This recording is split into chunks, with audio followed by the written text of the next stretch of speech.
c'est l'Éternel qui parle. Il dit, ils se sont prosternés devant Astarté, le dieu des Sidoniens.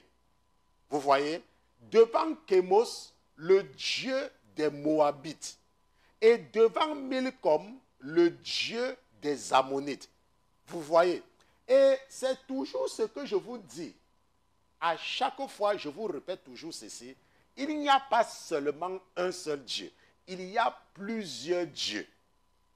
Est-ce qu'on se comprend? Et j'avais même fait un enseignement sur cette divinité-là. Il y a plusieurs dieux. Il n'y a pas seulement un seul Dieu. Nous ne servons pas le même Dieu que les musulmans. Les musulmans ont un Dieu. Leur Dieu a un nom. Et nous connaissons tous le nom de leur Dieu. À chaque fois qu'ils veulent se faire exploser, ils crient le nom de leur Dieu. On se comprend. Maintenant, les Mariens, les catholiques, ils ont un Dieu. Ils ont leur Dieu. Et leur Dieu a une mère. Ils sont leur Dieu. Le Dieu des Mariens. On se comprend? Les Mariens. Les gens qui adorent Marie. Ok? Ils ont aussi leur Dieu.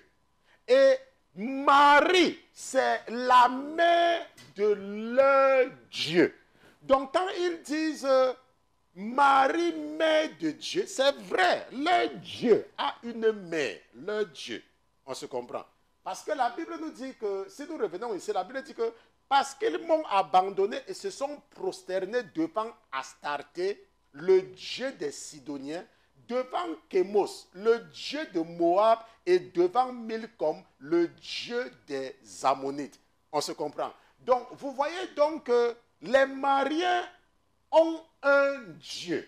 Et leur Dieu a une mère. Maintenant, nous, notre Dieu, qui est l'Éternel, n'a pas de mère. Parce que lui est l'alpha et l'oméga. Lui, il est le commencement et il est la fin. Il n'a pas de limite. Il n'y a pas quelqu'un au-dessus de lui. Mais il y a des gens qui ont des dieux qui ont été accouchés. Bon, maintenant, ce que vous devez comprendre, et ça c'est quand je faisais des recherches sur comprendre pour essayer d'avoir une idée sur certaines divinités.